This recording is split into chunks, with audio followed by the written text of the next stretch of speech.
Got it? Hello, it's Golden Globe. Hello, Tapio. What? Hello. Oh, disconnected. We didn't get there. We're just gearing up for Tapio, but it chopped out just as we rang. So we'll try again in a sec. He should ring back, but yeah, maybe we just he'll ring back. This is a bit boring. What do we talk about? Well, Tapio, he's had a butterfly today.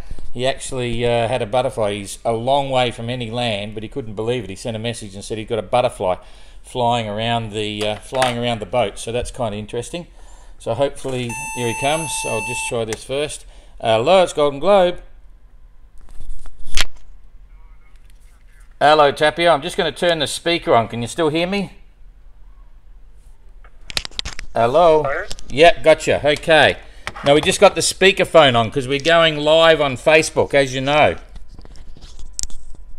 Okay, all right. So everyone's listening to you now. So, and I was just explaining to them that you had a visitor today. Could you please repeat? The line is not very good. Okay, so we were just saying that you had a visitor today. A butterfly. Oh yes, it's still flying around me. Right, I just saw it 10 seconds ago. A big yellow, brownish, orange one. How big? Maybe a bit less than the size of my hand or my palm. Wow. So he hasn't tried to land or anything. No, not that I would have seen, no. Okay. Just flying around the boat. Yeah, so what's the conditions like now where you are? What's happening there? Well, it's a calm, nice summer day, overcast, and maybe 6 knots of wind from west northwest, and we're we're heading about east northeast for the moment, and the seas are very calm. It's a really calm, nice day. I've been continuing my domestic maintenance project, going through my food stores and stuff, and I've also had a haircut and shaved today. So I thought that I would look civilized for the interview. Yeah, that's good. Yeah, everyone's commenting already. So all's well on board. No problems beside the barnacles. Everything is fine. No problems. It's great. Okay, well that's good to hear. So we've got about 20 questions. Okay, so I'm going to go through them as they come in. So Anit Ahonen wants to know, is there any Jalu left anymore? Is there what? Any Jalu left anymore? I'm not sure what Jalu is. I'm sorry, now I don't understand the question. Okay. Is there what? Any more Jalu? It's Jallu. Juliet Alpha Lima Lima uniform. Juliet Alpha Lima Lima uniform. Yeah. Oh yes, sure. There's a 10-liter oak casket cask below the cockpit, but that I'm bringing back to France, and then there's half a bit less than half a bottle for ceremonial use. Okay, all right. So that's good to hear. And Tapani Casella wants to know, have you got enough food to survive for the trip all the way to the finish? I think as I said, I just went through my food stores, and as I heard that Puku is starting to starve, but I think that I could do burnout more this year. I still have some left. I have lots of stores, so no problem with food either. I just had a very nice lunch of king crab and rice and olives, and so I'm well fed. Okay, that's good. So Tapio Lehtinen wants to know why it's not worth removing or trying to remove the barnacles. I think even I can answer that question. Yeah, well, it probably would be worth, or surely would be worth getting rid of them. But and the problem is that with wrong anti-fouling paint, which I have, my problem is about I guess 10 times bigger than the others, and it's such a vast amount of them that it would, if the boat would be taken up on land, it would take me a couple days getting them off, breathing freely and standing on firm ground, and swimming and diving at 1.5 and 2 meters depth, holding one hand to the boat and one hand trying to get them off. It's just a thing which I'm not prepared to do, thinking of the sharks around the boat. And I was planning, when I first realized that I had the problem before Tasmania. I was in the water when I saw them, and then afterwards, when I was not allowed to remove them in Tasmania, I was still preparing to go over the side. But today, the first day, I had a good calm, and I was going over the side with all my tools. I had a big shark next to my ladder, and I also, I think it was the day after that I heard from an Australian radio amateur of an Serbian sailor who disappeared 5 years ago on his way from South Africa to Australia, when he had told that he's got a big problem with barnacles and he's going to go over the side to remove them, and his boat was found drifting empty after that. So there's a long answer to the question, but it's because I have been thinking about it a lot, and it has been a huge disappointment for me. But also the final thing is that after I had the shark next to the boat, I also realized that the guys ahead of me were already so far ahead of me that there's no chance of catching up them by sailing, and also pretty soon it was clear that there's no one behind me either. So removing them would just take me maybe a couple of weeks earlier to France, but it wouldn't change the result of the race in any way. And as I enjoy being at sea, I'm not desperate to get to France as the race is spoiled for me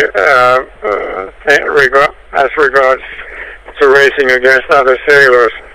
So Okay. There's no point of taking any risks with the barnacles. Yep. Okay. Sounds So good. So Ollie Sariola wants to know, is the North Star number 1 on your star plan for navigation? Could you again please repeat? Okay. Ollie Sariola wants to know, is the North Star number 1 on your star plan? Not sure what he's after there, but anyway. On my star plane. What? On your star plan, yeah, it's a bit of a funny question. I'm not sure I've got it right. I can answer anyway. I'm looking forward to getting the North Star visible again, and it was a big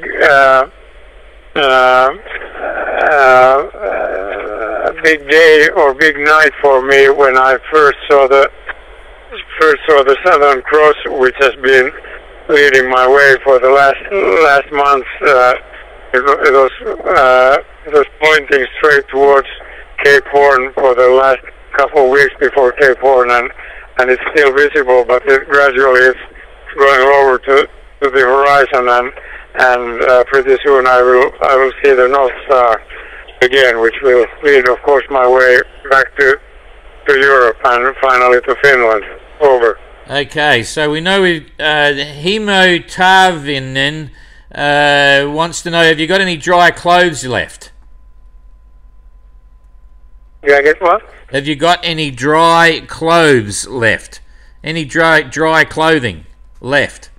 Oh yes, actually yesterday I had a big drying day because it was clear skies and almost calm, and I had all my bedding and everything from my bunk, all the multiple mattresses and sleeping bags and pillow and stuff on deck, and it was really luxurious to hit the bunk yesterday as it was dry.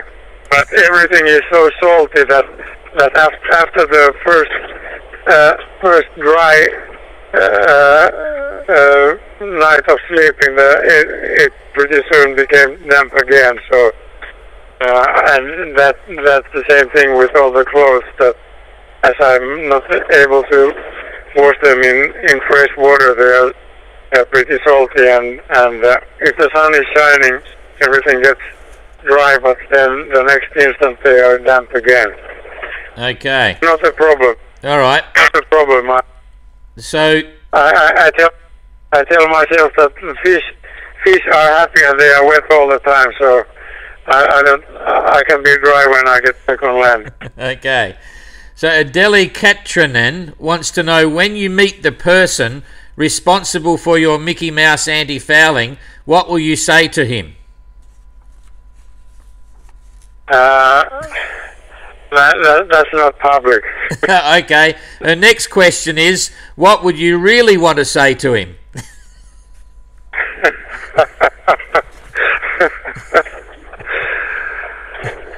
Okay, we'll forget that. The final question from Adeli is, have you named any of those barnacles, and do you talk to them? Have you what? Have you named any of the barnacles? Call them a name. And do you talk to the barnacles? Well, that's not public either. Okay. All right. Next question from Amy Werner. What book are you currently reading, and what books do you hope to read for the remainder of the journey? Currently, I'm reading James Joyce Ulysses, which I have had for 32 years on my bookshelf, waiting for a long enough jail sentence or a long enough voyage on a boat to start reading it. And I didn't get into jail, but you organized this race, so now I can read it, and I'm enjoying it, and I'm going. The next book after that will be the Ulysses, the original Ulysses by Homer, which I read also during the Whitbread race 37 years ago. And then after that, I think I have Thomas Mann's Buddenbrook family story. But I have been forced to ration my reading a bit as the race has taken so long for me. Okay.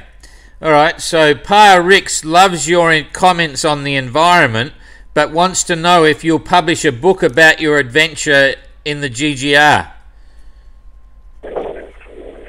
Well, that remains to be seen. I might. Okay. So, all right. So Yvonne Colglan wants to know, you've been away from home for so long, creature comforts and so on. What gives you the greatest lift when you need it on board? You know, like you know, you haven't had any comforts. So is it your music? Is it books? Is it food or photos that give you the greatest lift while you're on the boat now? Could you? I don't get the word. Greatest what? Lift, or the greatest pleasure, or the greatest boost. You know, like what's the one thing on your boat that makes you the happiest?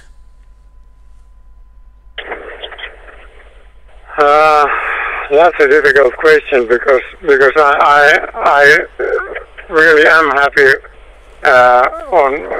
on board and I am happy here and I don't need any consolation for anything. So there are various things which make me happy. I think the sea itself and the ocean and the sailing and the birds and this is a fantastic boat and I just enjoy the race and the sailing enormously. So that, but then of course there are many small things that also make me happy. There's a good sleep well and good morning.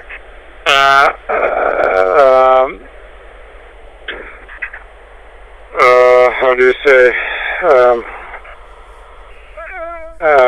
Greeting written below the deck above my bunk by my two daughters, which makes me happy every time I hit the bunk or when I wake up and see their message.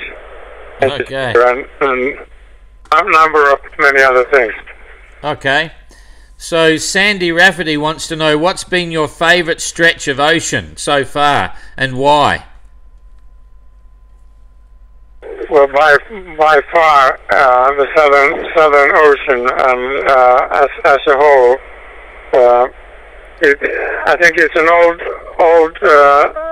slogan of Henry Lloyd Company, but it applies really well to Southern Ocean, and it goes it's the same planet, another world. Yeah. And it really is true, and that's why that's the most important reason I wanted to enter the race to experience it again and to experience it alone, and it has been fantastic. Okay, her second point was, do you think you'll come back in 2022 for the next race? That's too early to think about. I'm a sailor, not a fortune teller. Okay. Okay, so this is funny, but Rodney Dean says, if you're not entering 2022, would you consider applying your intellect and wisdom to the race committee to help run it? Would I consider what? Would you consider providing your intellect and wisdom to the race committee to help run the race? Well, I'd be more than happy to kind of do my share at my turn. Okay, next question. How does it finally feel to be in the Atlantic, and how does it compare to the Southern Ocean? That's from Michael Simpson. It's so far it has been like a summer vacation.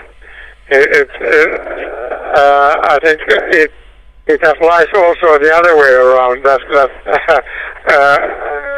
This is again another world. It's totally different, and so far we have been extremely lucky with the winds, except that now we're almost becalmed, but we have made good progress for one thing, but it has been very easy and simple and straightforward sailing in nice strong winds, and also we haven't had any of the wave was, or the thunder squalls, which I remember us having 37 years ago in the Whitford race on the coast of Argentina. But the weather forecast is forecast them, so maybe I'll get them in the next few days. Okay, so Lars Lind wants to know: is there any food or drinks that you're dreaming of that you don't have now? Food or drinks that you're thinking of all the time or missing? Well, I think I'm taking care of that. I'm happy here. I'm not dreaming too much of things which I will have coming home. But if I'm being asked the question, maybe here outside of Argentina, you can't help of thinking of the good bloody steaks and good red wine, which I don't have with me here. Okay. And well, of course, some fresh fruits and fresh bread and so on will be more than welcome. Okay, all right. Stephen Eddy wants to know about the choice of boat. Would you choose a different one next time, or do you think that the gear is more competitive than, say, a Rustler 36?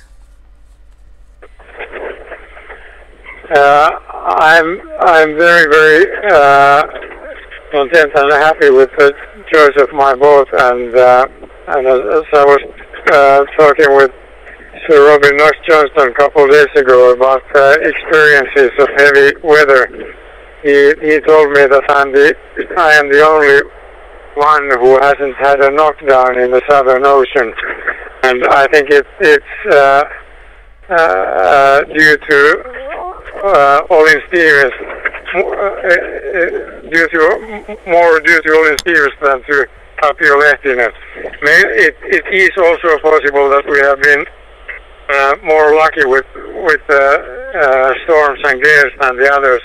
But on the other hand, we have spent more time in the Southern Ocean than any of the other competitors, and I think this is an extremely seaworthy boat, and it has a bigger ballast ratio than any of the other boats, and it has more narrow beam and lower freeboard, and I have come to believe that having a low freeboard is probably, in addition to the high stability of the boat, is the reason why we haven't had any problems with knockdowns. It's a very stable and seaworthy boat, and without the barnacles, as I understood only afterwards, but the barnacle problem started already after crossing the equator in the Atlantic, and it got worse and worse during Indian Ocean, when I was getting frustrated that why can't I keep up with the speed with the others. But without the barnacles, I think we would have had very good chances of a podium finish in the race. So this is also potentially a very fast boat. The boat at its time in mid-60s and the same design won the first one-ton cup, which was organized for offshore boats in 1965. So it's a good racing boat. Yeah. Okay. Interesting. Marion Shirley wants to know: have you got an expectation of when you will finish the race? Well, I referred to my earlier answer that I'm a sailor, not a fortune teller, but I do confess that I did some calculating a couple of days ago, and my rough ETA is the third week of May, and if we are lucky with winds, it would be somewhat earlier, but I try to be a realist and I think we are going to have calm days like today, plenty of them before we have crossed the equator and horse latitudes. Okay, all right. So Mark Dyson wants to know: did you have a role model that inspired you to sail, and at what point in your sailing career did you realise you were an accomplished sailor?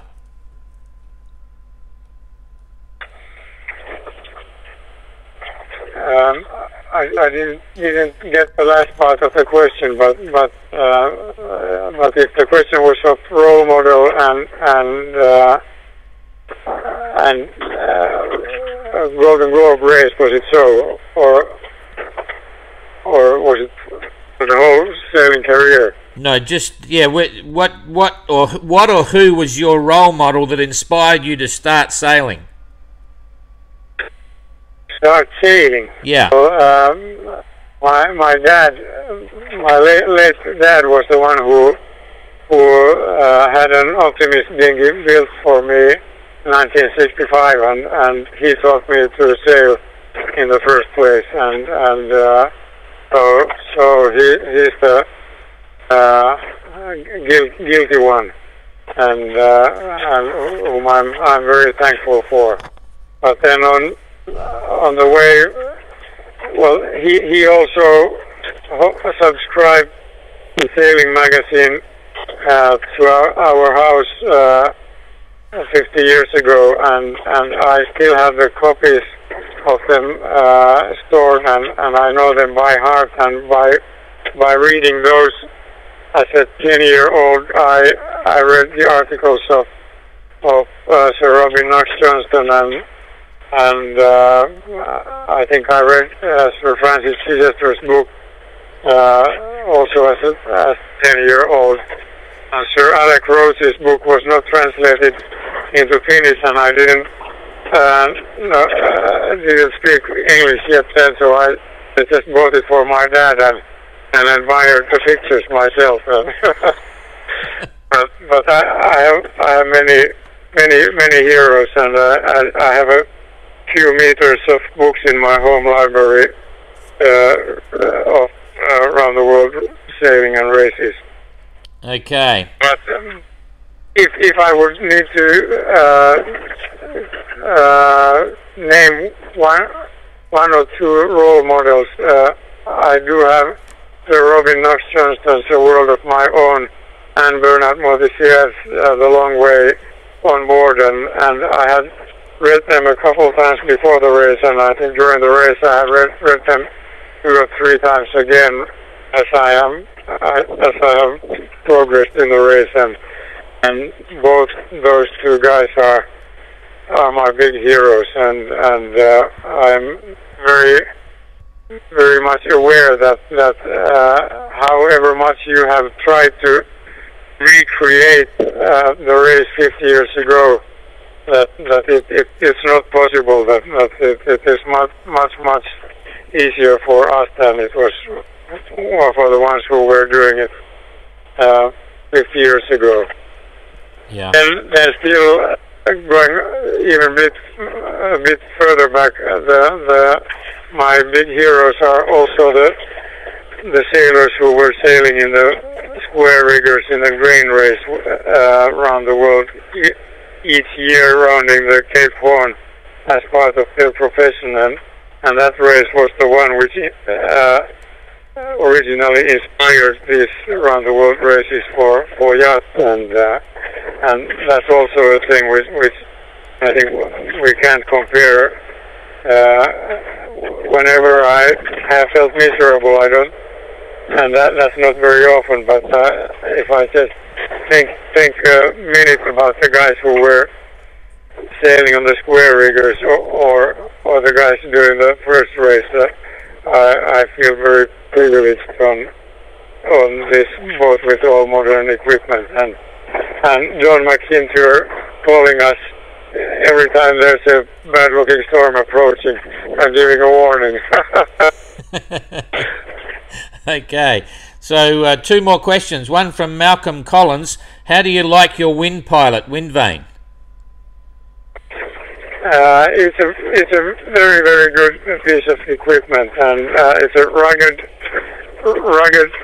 thing and good piece of German engineering, and it has served me extremely well. And I have an inside steering arrangement in the boat, and because I was thinking that in the big waves, in the throughs, the wind vane wouldn't be able to hold the course, but actually I have had to use the inside steering only 2 or 3 times in some of the worst of the gales to keep her nose down. But other than that, the wind pilot has been doing a great job. Okay, so last questions from me. What got you into the Whitbread race, and how would you describe your experience? Well, it was the first time there was a Finnish entry in the race, and I was quite young then. I was only 23, and I had been a very keen dinghy sailor, and disappointed that my dreams of trying to get into the Olympics were not possible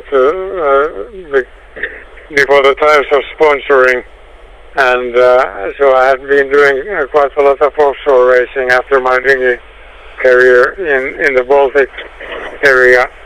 So when there was this Finnish project announced, then I applied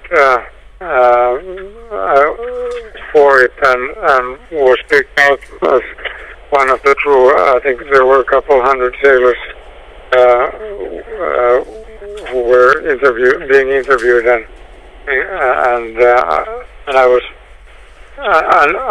I'm still proud that I was chosen as the other watch captain on the boat, which was a pretty tough challenge for a young guy with all the sailors in my watch.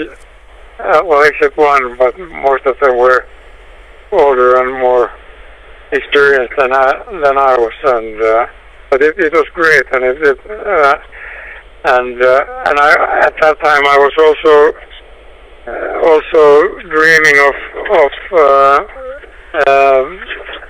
sailing around the world just for fun, and that was kind of part of doing the Whitbread. That I thought that, well, if I do the Whitbread, then I know what it's all about, and I can do it on my own the next time. But then in between, life happened, and it took me 37 years to get doing it. So if the Whitbread turned up again 40 years, and you could step back time 40 years again and do that style of around the world race, would you do it again? Absolutely, yes. And it's actually one of my dreams, which I have repeatedly been throughout the years, is that I have been dreaming of entering a Whitbread race again. I'm fully aware that there would be no chance for Mr. Lehtinen to enter the Volvo Ocean race, but still, well, for the first 10 or 20 years after the Whitbread, which I did, it would have been possible. Still, it wasn't that professional yet, and but it wasn't possible for me during those years, and I was just dreaming of it. Okay, well, careful what you wish for, Tapio, and thanks for the big conversation. Is there anything that you want to talk to your hometown in your own language that you want to say before we wrap it up? Well, no, I don't think so. I think this has been long enough for the week, and Finns speak and understand English, so... Okay. So... All right. We'll talk next week. That's fantastic, Tapio. Thanks for that, and look after that butterfly, eh? Take care, and we'll see you again in a week. Okay, thank you, Don. And you'll be that much closer.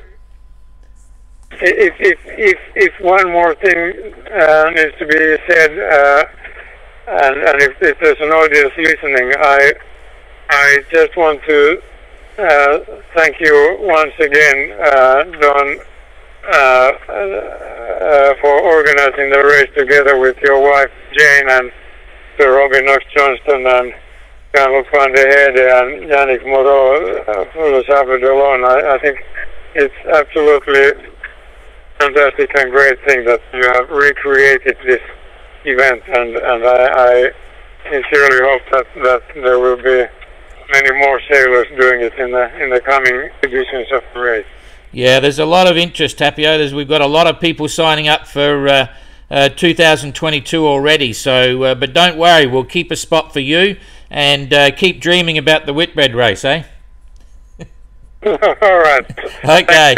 All right, Tapio. Great to chat, and thank you very much for your comments there. Yeah, it's a lot of fun for us as well, and we look forward to seeing you soon, eh? All right. Thank you. Okay. Right. Thanks, Tapio. See you later. Bye-bye. I think that turns off now. Okay, so that was Tapio. It was a bit longer than we thought, and he's in top form, and he's got a butterfly there. That's cool. So we'll see you again later on. Bye-bye.